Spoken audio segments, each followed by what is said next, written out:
Hello, everybody. I'm your host, Zenitsu, and you're listening to the Digi Talks podcast, the show that covers various topics from news to meta developments and everything in between for the fine folks who love the Digimon trading card game.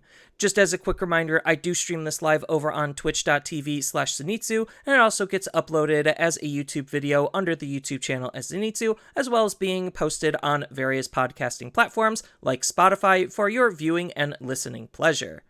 I'm with my co-host today, Teddy, as usual, and today we're going to be talking about the continual development of the BT13 meta, as we have the last wave of regionals coming up, so that way we could best be prepared with what to expect out of the regionals, and kind of talk about our experiences, not only just with the current shifts in the metagame thanks to RB1 and potentially the starter decks, but what is currently the trend on, well, how BT13 as a whole has been shaping up.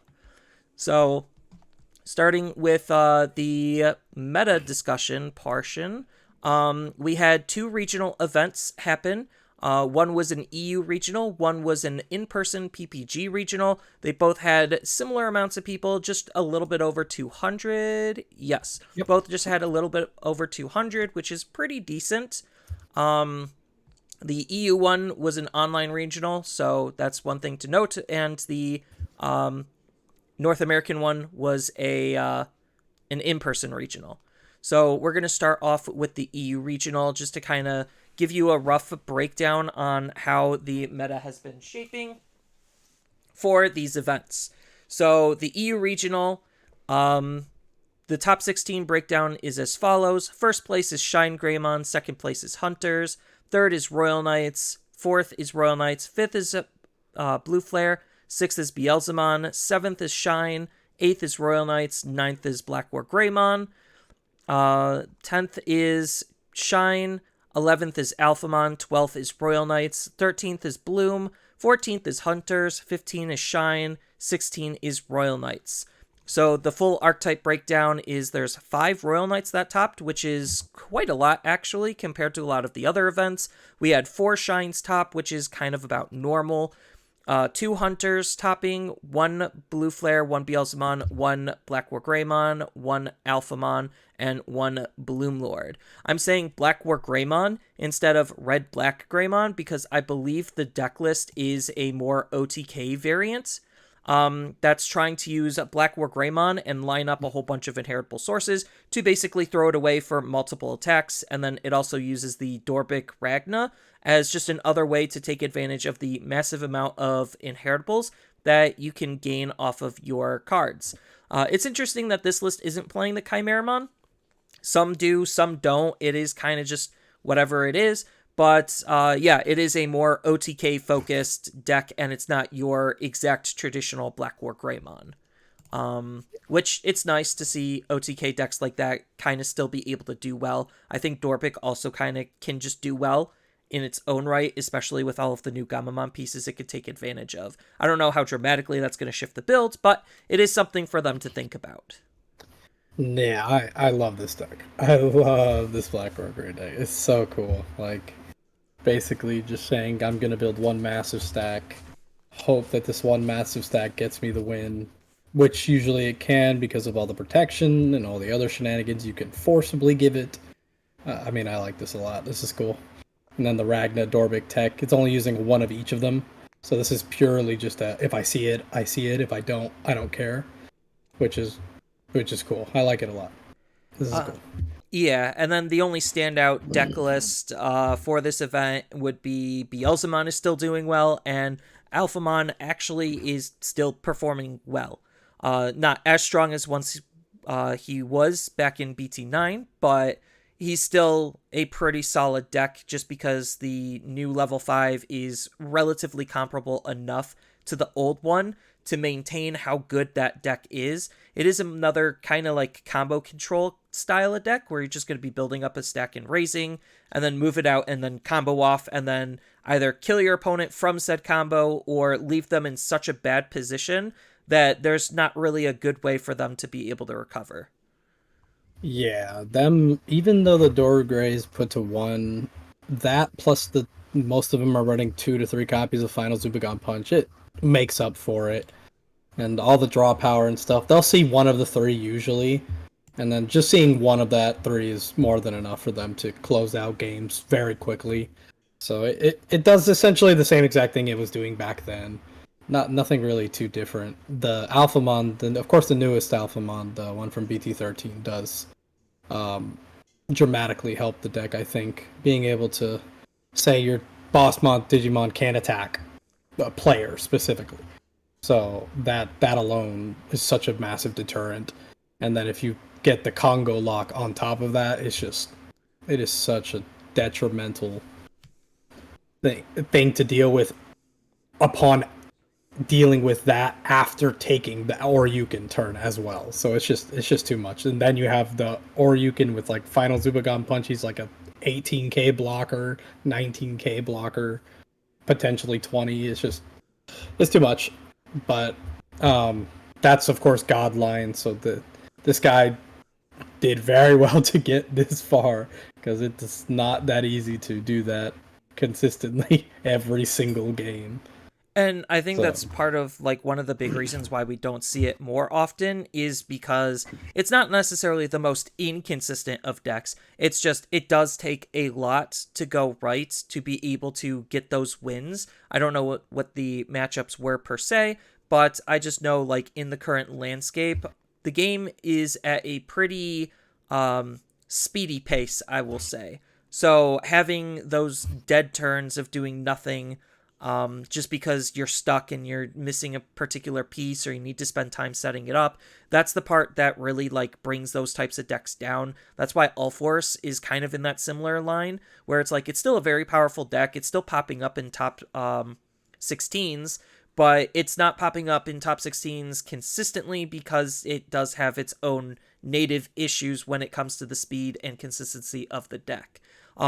We still are also seeing a lot of other different decks be able to top. Beelzemon hasn't really changed a whole lot. The only new thing that I kind of started seeing people adopt is Shine Greymon Ruin Mode, because that card is an absolutely busted level 7 for any purple deck to use generically, just because it could turn off turns. And with Beelzemon basically working 1 to 2 turns slower because of the Itmon nerf, that means that they need to figure out a way to make that up. So they just go into a fast Beelzemon, go into a Ruin mode, and then just say, all right, I'm going to hide a Itmon in Raising. That one's going to come out, do the whole warp shenanigans, and Ruin mode's just going to turn off your entire turn.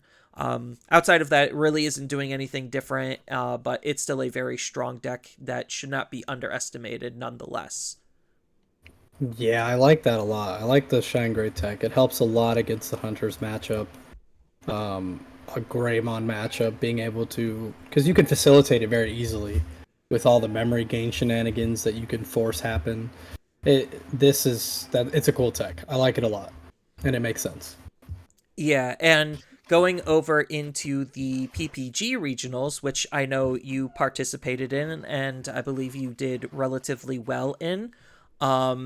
The top 16 breakdown is as follows. First place is Belfmon, second place is Belfmon, third place is Blue Flare, fourth is Hunters, fifth is also Hunters, sixth is Beelzemon, seventh is All-Force, eighth is Red Hybrids, ninth is Bloomlord, 10th is Shine, 11th is Royal Knights, 12th is another Shine, 13th is another Beelzemon, 14th is a Black War Greymon X, so this is the more traditional red-black Greymon, just focused a little bit heavier on Black War Greymon. 15th is Red Hybrid, 16th is Security Control. So a lot more diverse of a top 16 spread. We had 3 Belfs, 2 Hunters, 2 Red Hybrids, 2 Shines, 1 BLs, 1 Blue Flare, 1 All-Force, 1 Bloom, 1 Royal Knight, 1 Red-Black Greymon, and 1 Security Control. So I think this is definitely like a good sign that this format is kind of in a pretty decent position, having all of these different deck lists top. I believe like last time I did my whole like calculations, there was 18 different decks that were able to top. So far, nothing has been able to break into that 18, so 18 still is the holding number. And if anyone is actually curious on some of the like more statistical side of things, I do have what are the top 8 decks of the format. So the current top 8 decks of the format is number 1, Shine Greymon, obviously. It has about a third of all top 16 representation. We have Hunters at number 2 that has about 13%. Royal Knights is at about 10%, with being the number 3 slot. Number 4 slot is Black War Greymon, or Red Black Greymon, mostly Black War Greymon at this point. I think a lot of people just started dropping the War Greymon stuff because they need the control. The control definitely helps a lot more than the aggro, but the aggro is still viable in some capacity. Fifth Yeah. Fifth is actually Blue Flare. So I did this kind of a breakdown before when the first big wave of regionals was over. Bloomlord used to be in 5th place, but now that's Blue Flare.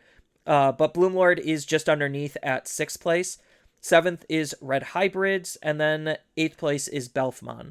So that is your big top 8 decks of this format. Those are the top 8 decks you should be prepared to see more often than not, and those are the decks that have been having more success than a lot of the other decks. Not saying other decks can't do well. Obviously, we see Alphamon. I think Alphamon was literally number 9, and then All Force was just underneath that. So you could see, like, there's still a lot of viability in the wide amount of decks that we're able to top. Yeah, I think this format is super great. I think it's fun. There's a lot of different matchups that you need to learn, so you have to be able to prepare and not necessarily tailor, but kind of play your decks in a multitude of ways. You can't ever just play one-dimensional anymore unless your deck only has that one-dimensional strategy, which sometimes it works for decks like Red Hybrid and things like that. So I enjoy this format a lot. I think this is probably one of our best formats we've had so far, Yeah, if and not the best. it definitely is a long format, and I think this is one of the better ones to be in a long format. I understand, like, some people aren't playing certain decks just because of the cost. I know All Force is definitely one of the more expensive decks, along with Royal Knights. Those are well above the $100 mark, which for Digimon is actually pretty expensive. Even the reprint set, RB1, some of those decks are actually kind of creeping up in terms of expensive just because of the pull rates on the new stuff. So I'm not necessarily going to be expecting to see some of those as much, just because of the price point alone might be a deterrent.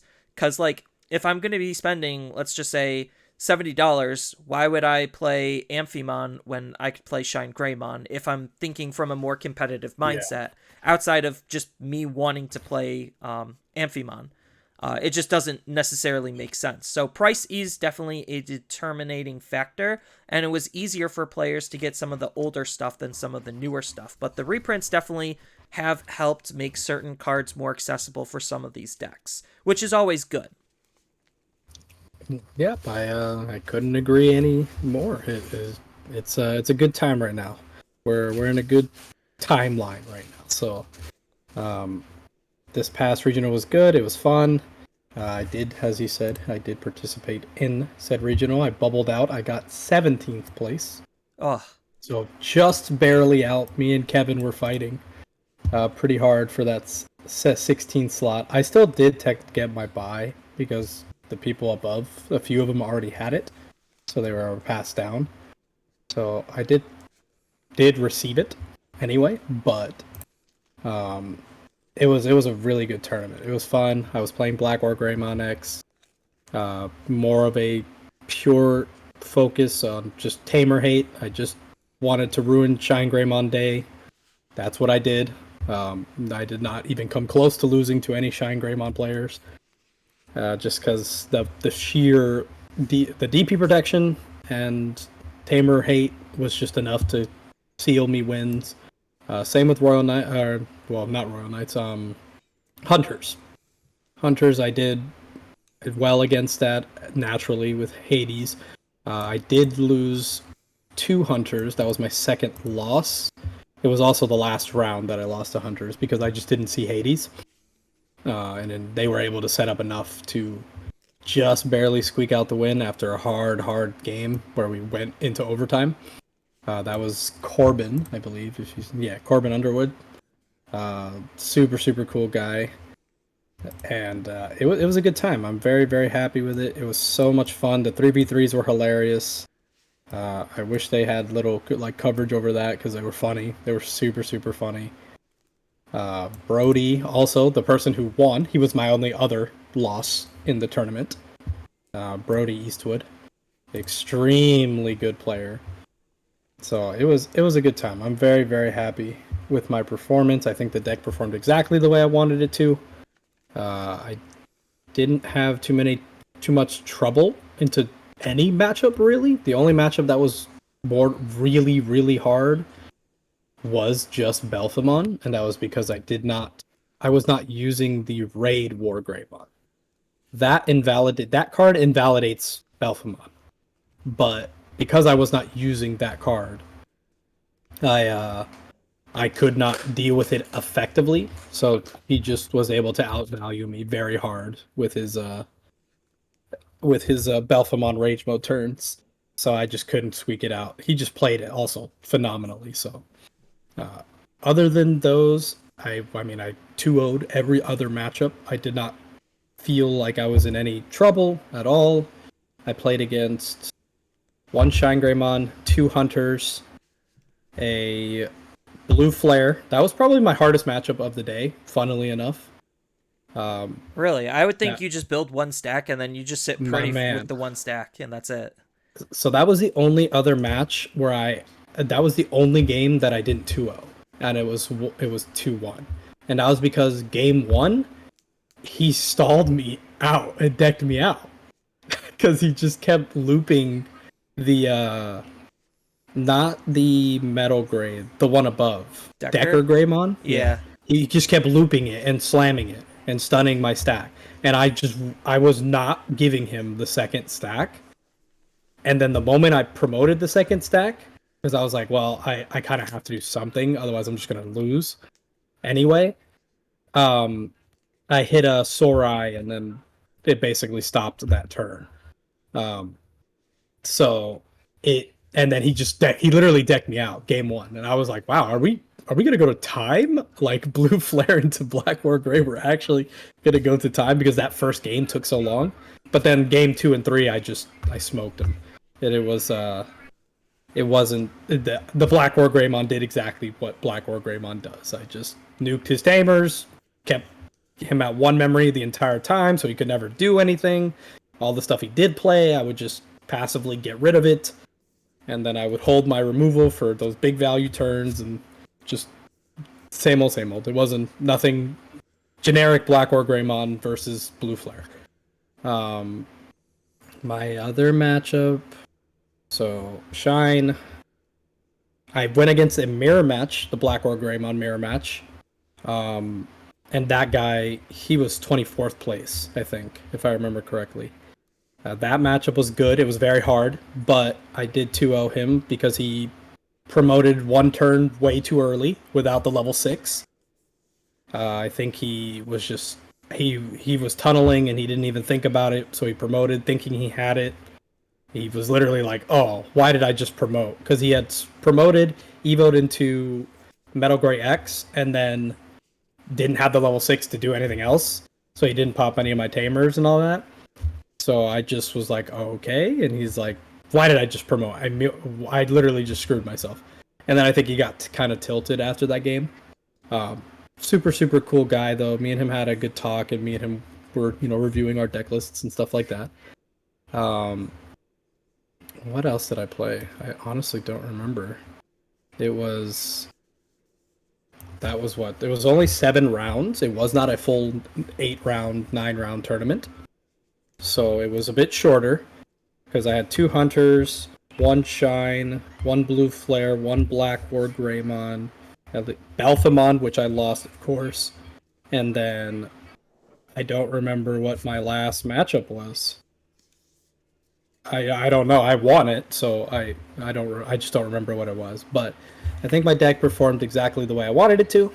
I didn't have any trouble with any of the matchups. I don't even the Belphamon matchup, I still was very close to winning both games. He did 2-0 me. But they were I just couldn't deal with the clap back from the Belphamon. So it was unfortunate, but that's okay. I am quite happy taking the 17th. I definitely felt I could have done a little bit better. Maybe into that Hunters matchup, I think I could have played some things slightly differently and maybe squeaked out the 5th place because that's where he was. That's where I would have been if I didn't lose. I would have taken Corbin's spot, I believe. Either that or I'd be within top 8. I know that, but I don't know where. But that's okay. Hindsight is always 2020. Only thing I can do is improve, and I'll take my 2-round bye, I guess. I mean, hey, 2 round bye is still pretty good. 17th place out of 200, little over 200 is still very respectable. I know I was happy when I got my 2 round bye with red hybrids. So now we're in the 2 round bye count. That was what my matchup was, Red and hybrids. it was red hybrid, and it was against uh, a, the person who had won Nats like two or not Nats regionals like 2 or 3 regionals ago, Okay, okay, yeah. Because and I I did I remember beat red him. hybrids did win an event, which is always nice to see as an aggro player. Yes, and I did beat him. So I Swift 2-0. He was hoping to dodge the Black War matchup, and unfortunately, he ran into me. Yeah, as a red hybrid player, I can confirm that's probably one of your worst matchups right now. I think, like, with the reduction in machine Dramons, you're not really afraid of seeing that deck anymore because you're just not likely to see that deck anymore. Especially with the way the meta is currently shaped out. It's still a good deck, don't get me wrong. It's just there's currently just better decks to play, and like Machine Dramon loses pretty hardcore to Hunters, and if that's like the second most prevalent deck you're going to see, and the second deck, like second best deck currently in the format, you generally don't want to bring something that's bad against it. Red But Hybrids there is was still a pretty lot. decent into Hunters, as an example, because you just can swing freely at their security and they can't really do anything. You have outs to the Quartz. You don't care if they tuck your stuff underneath your Tamer. It's literally just who can aggro out first, and that's kind of the fun part of it. But yeah, Red Hybrids is still a good deck. As far as That's speaking, surprising because there was a lot of Machine Dramon at that really, tournament. Yeah, I was probably surrounded because by them. maybe because it was because of the Espimon stuff. Because I know a lot of the Machine Dramon players saw the Espimon and Hover Espimon, probably more specifically the Hover Espimon, as like extra like machine slash cyborg low level Digimon they could play to synergize with the deck, just because they did come out in RB1. So they were legal to play, and they're pretty decent cards in their own right. So that's probably the attention on Machine Dramon, but that's surprising to hear that there was a whole bunch of them. Yeah, I didn't play against any of them, but I saw a lot of them. But I think it's more so not necessarily that they're not going to be there, but more so that it's hard for them to make it to the top tables Yeah, because of just hunters and Royal Knights existing. These two decks that just invalidate them. Even Shine Gray to an extent yeah, because can if you just don't outright have outpace them. yeah, because if you don't have EX1 Machine Dramon, you just auto lose that matchup. It's actually that bad. And then speaking of that, what's his Mark? He he was playing, of course he was playing Machine Dramon, you know him. Um and he didn't do too bad. He went 3-4, I think, if I remember correctly. Which isn't too bad. He the only funnily enough, he didn't lose to Hunters. He beat Hunters very badly. He was um he just set up one body and then kept going. But he lost to Amphimon, the Jellymon deck. Um Hey, I'm and telling then you, he Amphimon, lost to Ulforce, the person who got 7th place. He those lost to are him. really interesting matchups to kind of lose to. I could see Amphimon just because it could constantly strip your sources, and if you don't have sources and the resources to be able to stop Amphimon's Oh no, aggression, then yeah, no that could lie. be pretty hard, especially since Amphimon has basically battle No, protection. it wasn't Ulforce. He beat Ulforce. He Oh, he lost beat to Blue Flare. Blue That's what it Flare. was. Okay, yeah. I mean, That's what it was. still He more lost. source stripping shenanigans, and in a deck that Mhm. really relies heavily on sources. Because Amphimon, can strip specific sources. So it could pick apart your stack in the most perfect way to disrupt whatever you're trying to do. And I know I was working with Zach on a more aggressive variant of Machine Dramon, so he wasn't running as many defensive pieces, but against something like Amphimon, they could just strip it away, and your defense is basically gone from there anyway, so it's not like it mattered that much. It does matter against other matchups, don't get me wrong, but yeah, I think so funny. yeah, I like Amphimon as a deck. I've been on record saying that it's out of all of the RB1 It's the best decks, Ghost Game one. it's the best deck. Like, I don't think it's close either. Gamamon is cute, but it takes too long to get going, and if you're like not exactly familiar with how to play that deck and how to build your stack and what you're supposed to be doing, it's just going to be a really struggle. Like, you're just going to struggle a lot. Not saying it's not a good deck. It could dump damage and control the board relatively well, but I think, like, Amphimon does basically the same thing, just streamlined and simpler and better because it's blue. There are much better decks to play if you wanted to do that than the Gamamon. Yeah, That's like, one of my boys played Gamamon and he went 0-7. he went 0-7. yeah, the deck just is not exactly there yet, and I know we're going to be getting the LM cards, which is the next wave of updates in BT13, but that's in BT15. That's post... little too late. Yeah, that's post Nationals. And by that point, it is just actually too late for the decks to be anywhere near meta relevant, because right now Japan is crying about Apocalypse Mon. Or Apoclymon, and they're completely justified in it. It's just, that goes to say, like, would you rather build Gamamon or Apocalypse? Like, you're putting those two decks on release in terms of an update versus a new deck, and it's not a good picture for the Ghost Games decks in general. That's why I think, like, Amphimon out of all of them has the most competitive viability. Yeah, because it's borderline complete now. If not, maybe a few pieces missing here or there, but realistically, you don't need those two. Those are just, like, extra pieces. Like, right now, you can play it just fine. Yeah, and one thing to note, that these regionals were RB1 legal, and so far... nothing from RB1 has topped. So that is just one thing to keep in mind. I did recently play in a Mario event. Mario did a free win-a-box event. There was about 40 people, 5 rounds total, and I wanted to play Amphimon for that. Unfortunately, didn't get my cards in time to be able to complete the deck. Sad face. But I did end up... an cooler deck. Yeah, but I ended up taking Shoutmon just for, like, shits and giggles, and it was Cross 7 Superior, so I did pretty surprisingly well on it. I know that deck has fallen a lot out of favor and a lot out of grace, but it's still an insanely strong deck that can compete with a lot of other decks. So I ended up taking 8th place in that event, which was surprising to me to see how good that deck can still hold up. I think, like, that deck is, like, one of the actual true gatekeepers, where it's like, if you honestly just can't beat Crosshearts, then you're probably not actually a deck that's, like, really worthy of playing against the better variant, which is Hunters, or any of the other, like, aggro-based decks to be able to, you know, fight against the meta.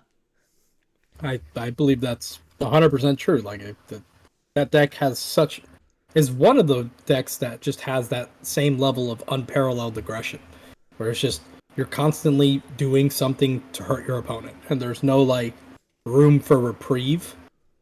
And then, of course, you're setting up all the tamers, you do all the shenanigans, and all the saving. So if I agree there, if you cannot deal with, at bare minimum, the weaker version of Hunters, there's no way you're going farther in tournaments. But unless it's like something very specific.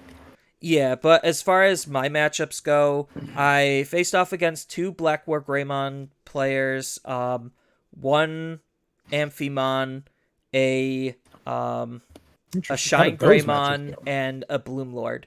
And I beat the Amphimon, I beat the one Black War Greymon player, and I beat the Bloom Lord.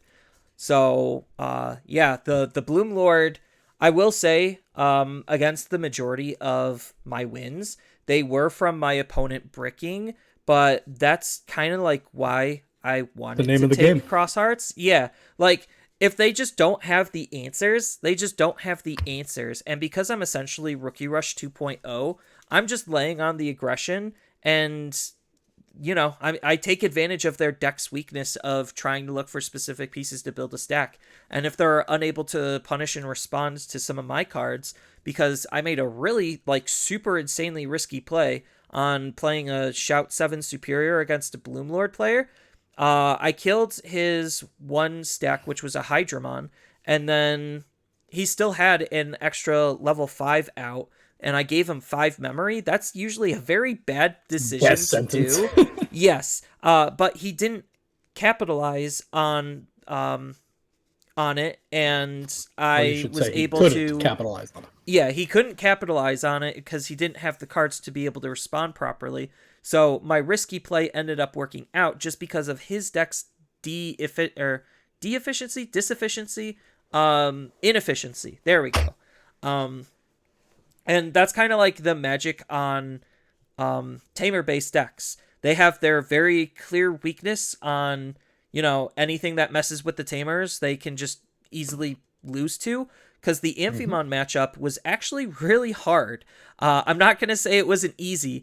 I only beat them because they didn't see Amphimon in 2 of the games fast enough before I killed them.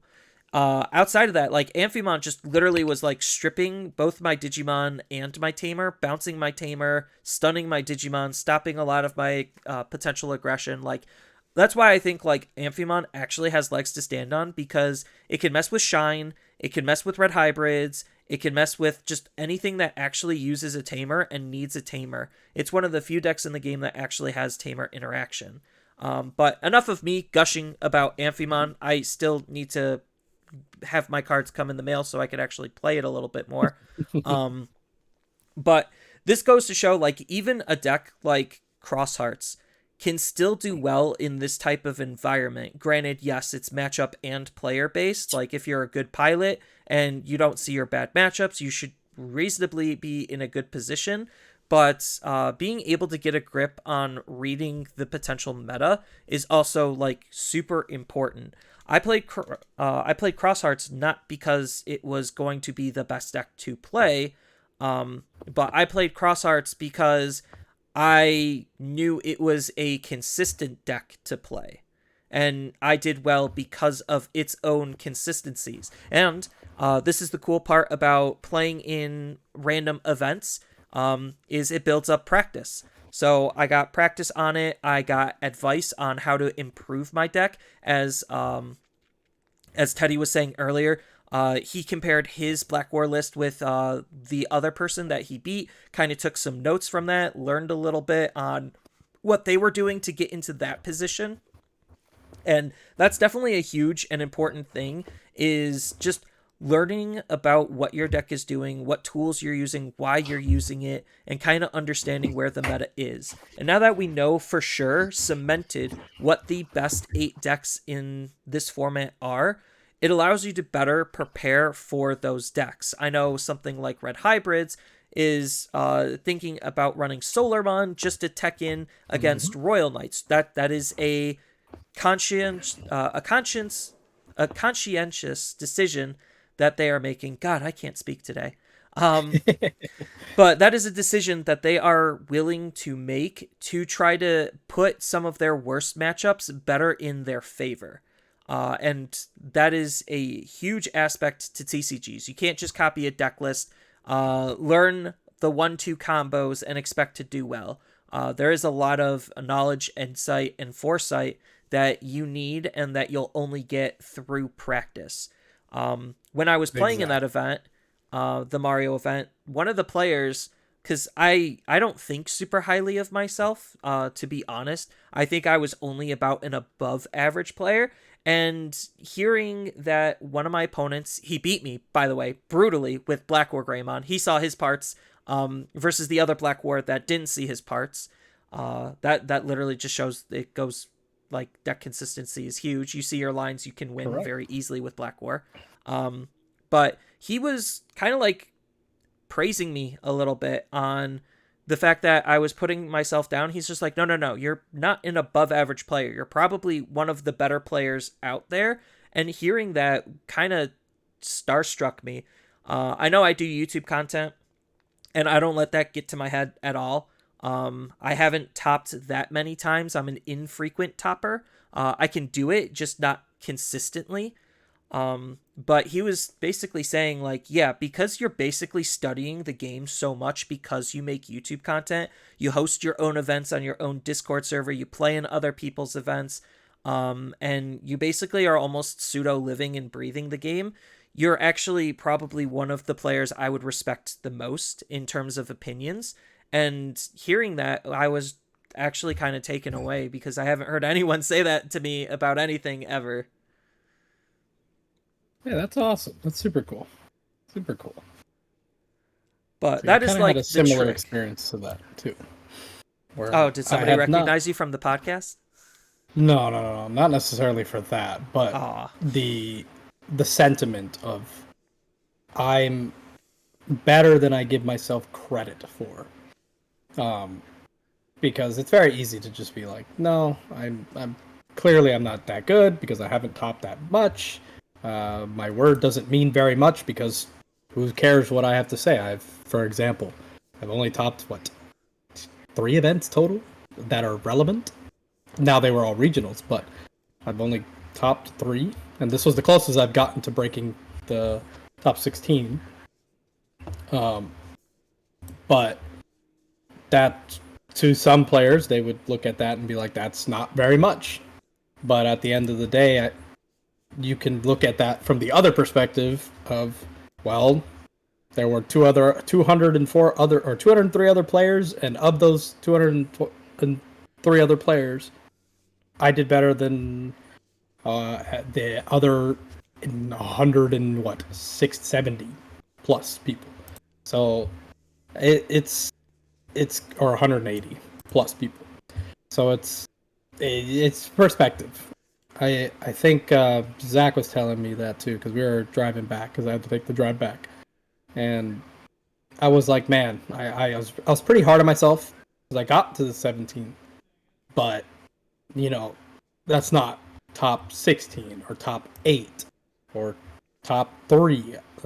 I was sitting there like, man, I really could have done it. I could have been better. I needed to practice more XYZ when in reality I practiced a lot. I played for months. We had known that we were going to be going to this regional for months.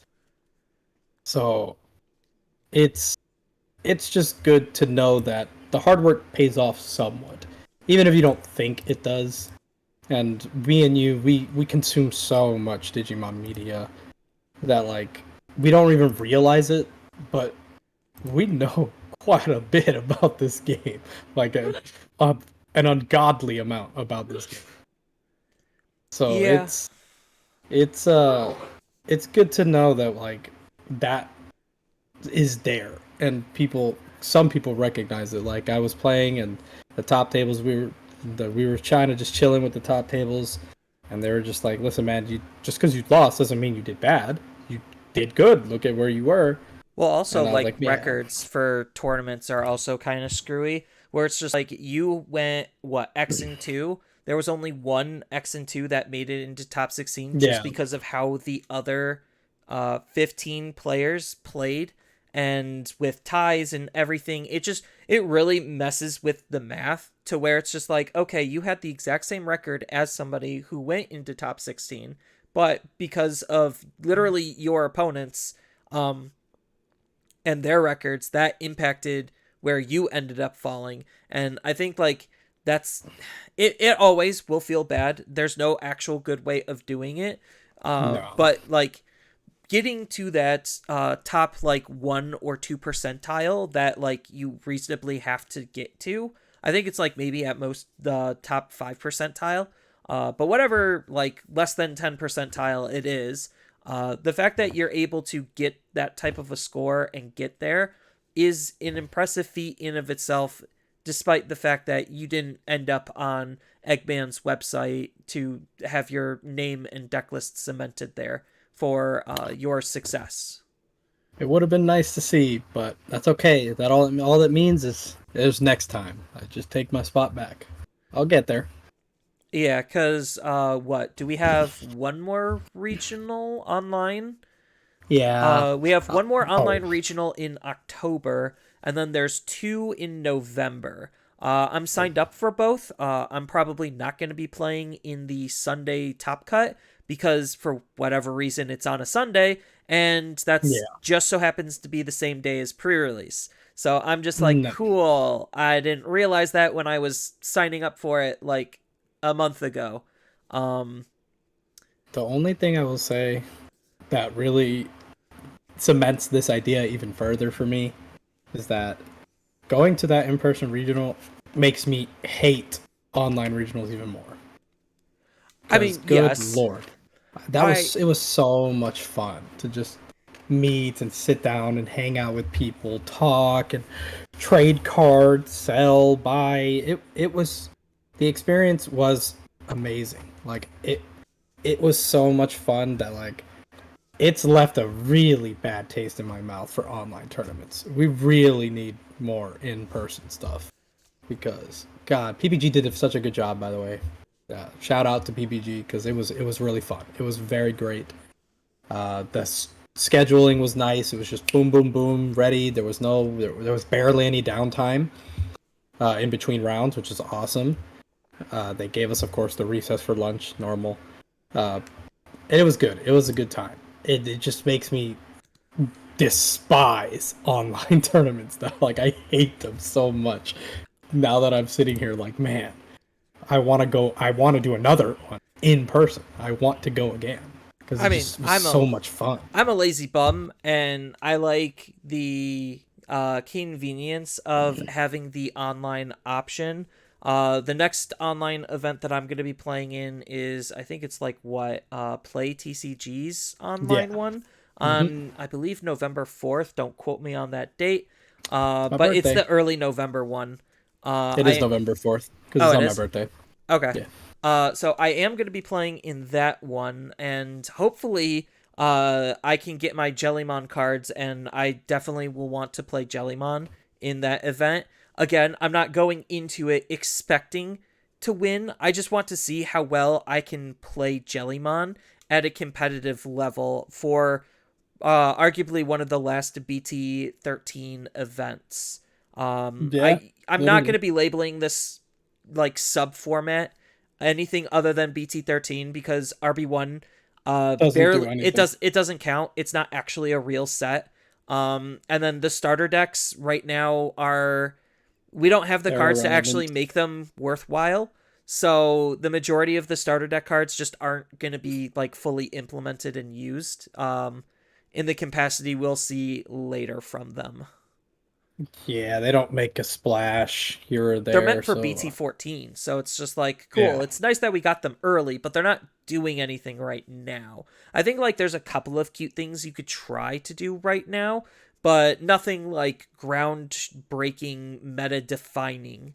I I mean, dig the granted, Greymon purple. stuff, I mean, but yeah, purple yeah, players be purple players, and as long as you're a good purple player, you could you take make it whatever work. purple deck and make it work. Like that's You just, make it work. yeah, that's just purple in a nutshell. I'm not that good of a purple player. I'm definitely more of a blue player. I do like my combos, but purple just has so much deck building decisions to make that it is a little bit harder just to build the deck, let alone play it, because a lot of purple decks are more combo orientated, way more than blue decks. Blue decks, you have your 1-2 punch, and then purple is like, no, no, no. We have our 1-2 punch, and then we have all of these like sub routes to look at on the Yeah. side, and like They're like different we're ways setting to up set five up. turns ahead. Yeah, We're not playing the turn. We're setting up this turn, and then for the next 4 turns, we're setting up. yeah. I Purple, get purple is definitely one of the harder colors. So I think like the purple Metal Gurumon deck, somebody might be able to do something with it currently to take it somewhere, but I'm not exactly expecting the purple deck to really the Wolf of Friendship to do anything meta defining or groundbreaking. I can That'll come see later. Metal Garurumon coming back a bit just from the purple deck alone, but It's other so than close. that, Yeah, because you have all of the X stuff, and even though the X stuff is blue, which does like, harm just like memory boost consistency, it still like has a lot of that core where it's just like I'm gonna be using a lot of the purple Garurumons because they're just good, and then hmm just here's the new line of purple, and then you just play the blue X stuff just because it's also good and it can. doesn't care by color. hmm So I So think it could still work. I yeah, think that's probably the best thing you could do with it. But other than that, I don't see too much going on with that deck. There's some cute stuff I want to try in black or gray with the new stuff, like being able to steal turns is pretty funny. Um, but that's inconsequential. Those cards are just cute. They're not amazing. yeah, you like as a Black War player, um, like I'm not gonna declare myself as a Black War player. I know how to play the deck, but it's not my deck of choice. I looked at the Greymon the War Greymon starter deck, and I was just like, there's like almost nothing good here for like Greymon as a whole. Like Tie is solid. the cards are better used in other places, and you're not going to be hmm using a lot of the cards. Correct. I think the tie is solid. Because it's essentially just a Yuya but draw power instead, and then instead of protection, you still get the DP, but you get draw, which is fine. I still think you would rather use Yuya, but I could see people doing like a 1-1 split or something like that of the tie because the tie is pretty good. Um, The I security think Greymon might see play. Emphasis on I could might. see them, yeah, like a I think tech there's one or two of. I think there's just I could better see that. Greymons though. Same thing with the Yeah, it's Agumon. very There's just hard. way better Agumons. Like people were thinking about using a black base, but like I like the Agumon. I'm not the biggest fan of the Greymon, but I like the Agumon a lot more. Um, One, it's just a way that you can get into your line a lot faster via that tie and all the other shenanigans. Uh, just being able to steal a memory, get an extra memory to go so that you can never be choked. Then if you have the 3-cost tie, that's essentially 3 memory to play with. It's not bad. I don't think it's great, but it's not bad. I would like the level 3. The level 4 is very, very techy. Like, that's just like, you don't need that. Like, I honestly think the level 4 is better in yeah, I the probably like Bond. I would like it in Bond more than I would like it in. I was gonna say in Alter S. I like that Yeah, in Alter S. that's probably where it would be the best, Yeah, same most thing with the likely. Agumon. I think the Agumon also is really good in Alter S because it guarantees you hmm that memory to start ping ponging. Yeah, I like that. That's probably where those cards fit in the easiest. Um, but I do like the Agumon. I do like the tie. The option card is pretty cool, but it's not great. It's cool. Um, Everything else I don't care about. The level 5 spot is taken. There are much better level 5s. Machine Dramon, enjoy the other security plus, I guess. Um, I I could see maybe somebody making just like even harder OTK, easy and even easier OTK with like Greymon because of that. Because you could just use that starter deck Greymon, and then the level 5 Greymon, the new one, and now you're swinging. That's bare minimum 2-3. Then with Greymon X, that's 4. Gaiamon, that's 5. Omnimon, that's the rest. Like, so it's like I could see somebody doing something stupid like that, but like I wouldn't. I don't think it's better than just playing one or the other. No, I think piercing is just way better for War Infinitely Greymon better. specifically, and Black War Greymon just actually doesn't care about it. Like it's gonna be using the two color ones just because the two color ones are better, as you said. I like the piercing. I mean, in the black or gray because it does help. a lot, actually. You'd be surprised how many times I just raided into something, played 2 Tamers because I was using the Greymon from EX1, and then Evo into Black or Grey X, and then or Gaiomon, and then Pierce 2 checks, get the extra DP from Yuya, get the reduction from the Tai, and it's disgusting. But other than that, you don't use that card. You don't need it. Yeah, Like I it's think maybe like Belfmon might include Matt Ishida because yeah, free like memory, man. free memory and a memory setting tamer that actually is good synergy with the Relevant. deck. Mm-hmm. Like the decks themselves aren't bad. It's just upgrading them as is. You can't really make a good cohesive deck. They're better just used in other places, which I think is like fine.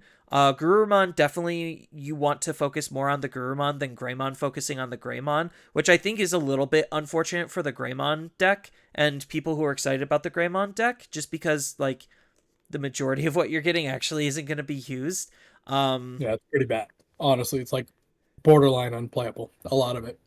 Yeah, and at least like purple stuff, like purple has its own issues, and by issues, it's actually not really an issue. It's just literally how free and open ended a lot of the purple decks are.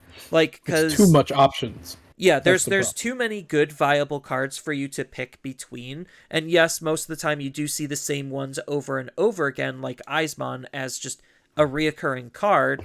Mm-hmm. But like in Japan, not trying to get too far ahead of ourselves, like their meta right now is like extremely purple dominant. Purple. Yep, So, and it's that's pretty because of all of these freedom of deck expression on being able to do a whole bunch of different broken things. And I think, like, right now, that's just going to be the compounding issue on top of Apocalypse being a mill based deck.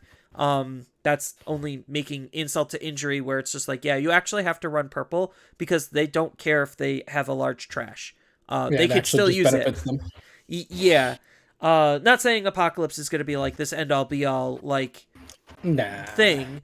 Right now Japan is going to be figuring out the first steps on how to deal with it, and we're going to pick up those pieces when we get to it, but that's not for a while. We got time. We got time to enjoy the game. We still got BT14, EX5. Yes.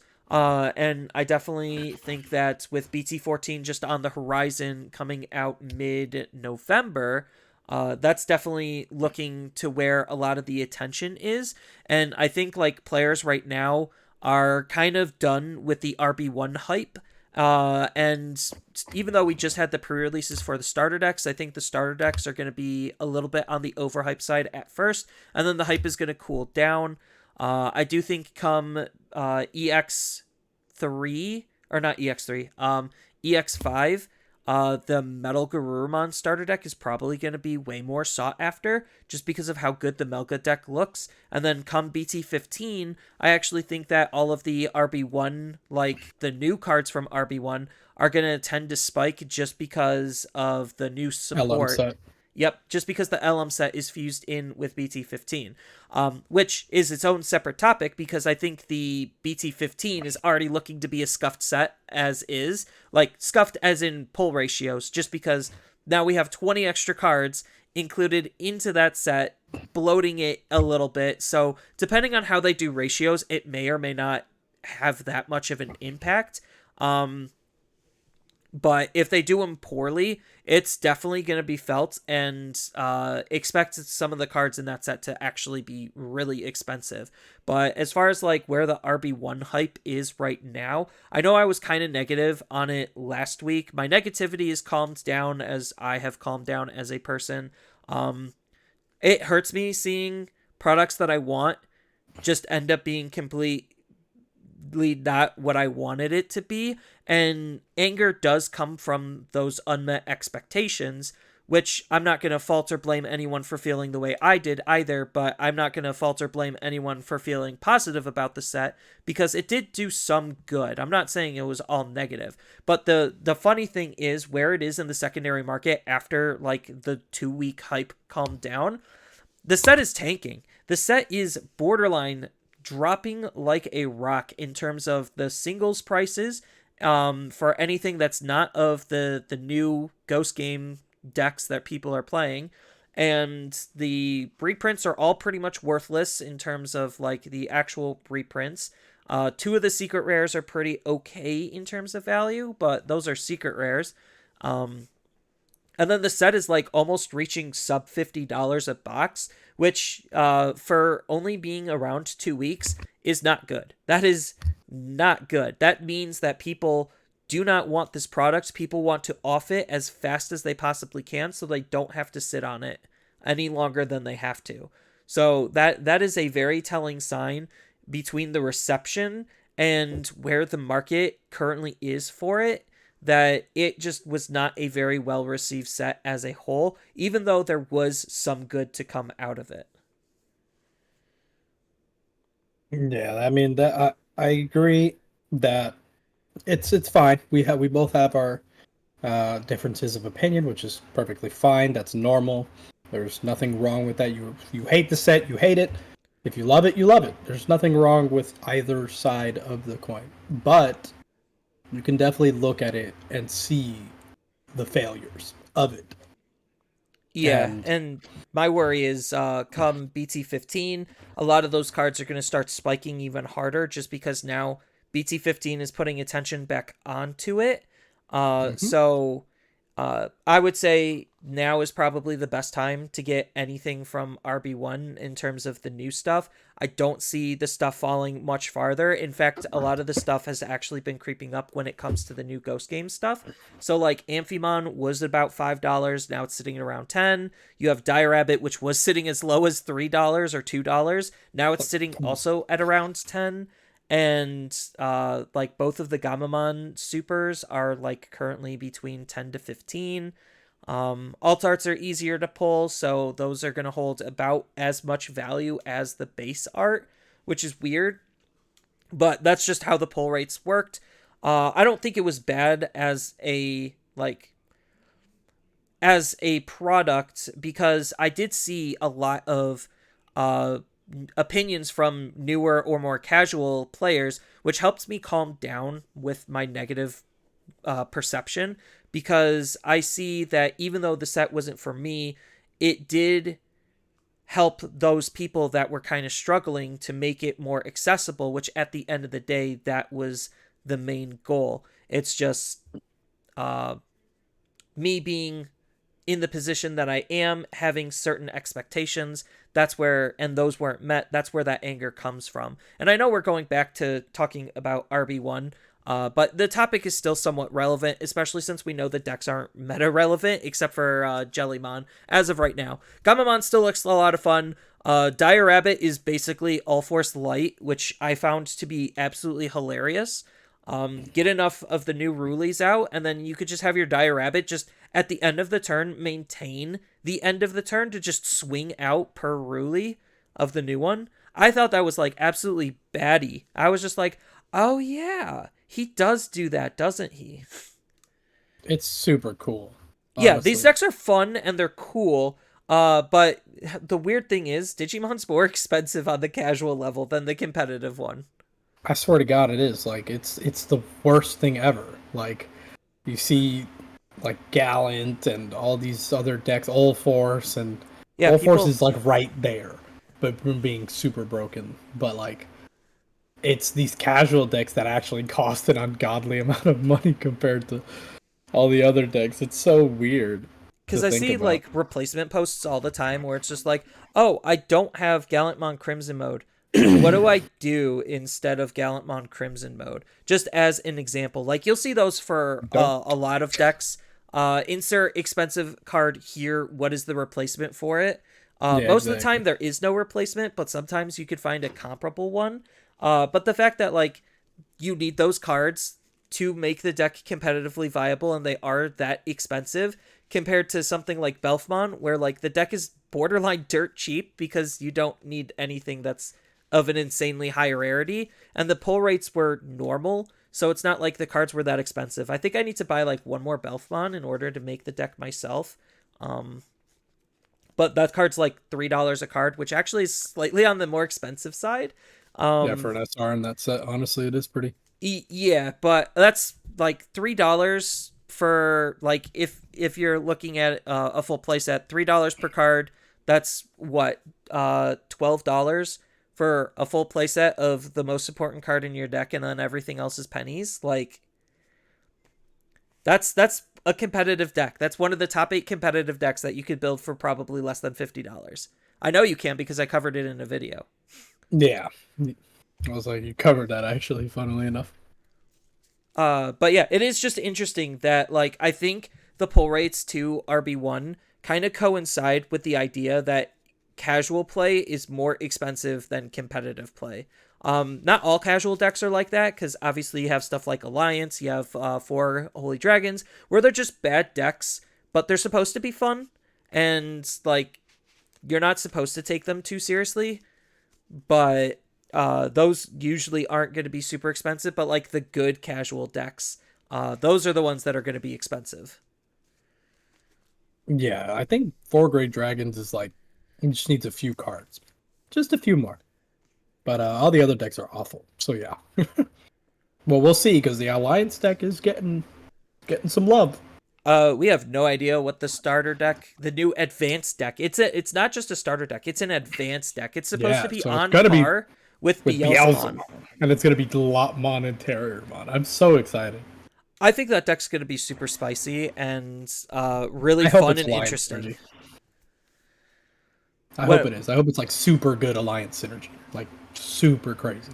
Yeah, because Bandai has this bad habit of like wanting to take the deck into some direction and then completely abandoning it to go into a completely different direction. And I feel like that inconsistency has harmed some decks more than it's helped some decks. And like, yeah, like Gallantmon is definitely an offender of that, where it's just like, yes, anything pre EX3, you're probably not really going to be using outside of the Searcher, just because all of the EX3 and EX4 stuff are just that much better because of the new direction that they took the deck in. And I think that's a little bit unfortunate. Jellymon kind of is also guilty of that, where it's just like, it's still fitting on theme, but the fact that they just, for whatever reason, added like source removal is kind of the weird part. It's just like, oh, I was about multi-attacking and discarding cards. Now I have source removal. And then going back to, and then they just go back and try to support both, and then it just becomes a little bit awkward at times on the synergies that the deck plays with. Yeah, it makes it hard to read what like support is going to be going forward, because you don't know. You'll just be like, one day it's this, and then the next day it's a completely separate thing. So I don't know. I mean, I'm excited to see what they do, because it's going to be new, and it's also a lot Terriermon, which is awesome. But yeah, I don't know. I have no expectations, because I don't know what they're going to do. Yeah, and then like we're running into a really awkward position with promos right now, because they just announced the Adventure 2 movie. There's going to be a new Adventure 2 movie, if anyone's unfamiliar. And they have a line of promos, like 14 promos, to support the promotion of the O2 movie. And if you're a movie attendee, like the first 50 for each of the showings is going to be getting a pack of 3 cards from the 14 O2 movie stuff. And like obviously those are going to be distributed later, but those are the most recent promos that we have, and we're still missing like at least 30 promos in between those. And I'm just sitting there and I'm just like, so when are we going to get the other promos, and can we get the other promos reasonably? And are these promos for the people who didn't attend the movie, are these going to be easy to get as well? So that way people have an accessible amount of promos. Because like I'm going to be doing a history on the RB1, and part of the history is the fact that its inception was because of promo issues, which Bandai knows they have promo issues. So like, come on, Bandai, fix your promos, like, please. One day. I won't hold my breath, but one day. I'm not holding my breath either.